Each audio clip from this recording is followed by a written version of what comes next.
চাকলার কর্মী সভা থেকে কেন্দ্রকে তো মমতা বন্দ্যোপাধ্যায়ের অল আউটে মমতা বন্দ্যোপাধ্যায় সব বরাদ্দ বন্ধ করেছে, তবু বাংলায় ঢালাও উন্নয়ন। ভোটের আগে বারবার এজেন্সির ভয় দেখায় বিজেপি। ওয়াশিং মেশিন, বিরোধীরা সবাই চোর, প্রশ্নের সরব তৃণমূল নেত্রী। কেন্দ্রীয় সরকার সব টাকা আমাদের বন্ধ করে দিয়েছে। 100 দিনের কাজ করেছে যারা, তাদের টাকা পর্যন্ত দেয়নি। 100 দিনের কাজ বাংলাকে ওরা দেয়নি। তা সত্ত্বেও আমরা প্রায় 45 দিন রাজ্য সরকারের প্রচেষ্টায় 100 দিনের কাজ করেছি, নানা রকমভাবে, যাতে গরিব মানুষ ক্ষুধায় না মরে।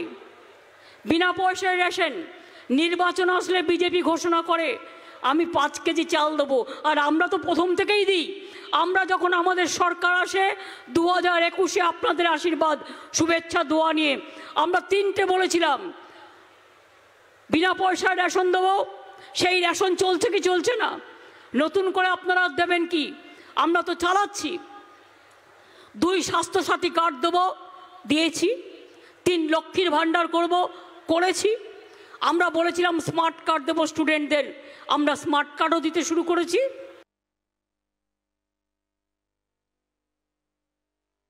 আর সবাইকে দেখলেই বলছে চোর চোর। সবচেয়ে বড় চোরদের, ডাকাতদের সর্দার ওরা। সবচেয়ে বড় চোরের মায়ের বড় গলা। মাদার অফ থিপস আর সাউথস মোস্ট। একটা কোটি কোটি টাকার মালিক। বিজেপি করলেই ওয়াশিং মেশিন, আর তৃণমূল করলেই জেলে ভরো। বলছে সব নেতাদের জেলে ভরো, কোনো কেসের বিচার হয়নি।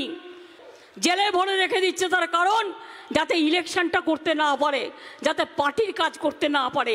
বিজেপির কটা চোর গ্রেপ্তার হয়েছে, কটা খুনি গ্রেপ্তার হয়েছে, কটা ডাক্তার গ্রেপ্তার হয়েছে সারা ভারতবর্ষে আমি জানতে চাই। শুধু এজেন্সির গণতন্ত্র চলছে, এজেন্সিকে দিয়ে। আবার নেতারা বলছেন গ্রেপ্তার বাড়াও, তা নাহলে জেতা যাবে না। আরে তুই আজ আছিস, কাল থাকবি না, তখন দেখবি তোর লেজা আছে মাথা নেই, মাথা আছে লেজা নেই। বাংলার আওয়াজ, বাঙালির আবেগ, জি 24 ঘন্টা।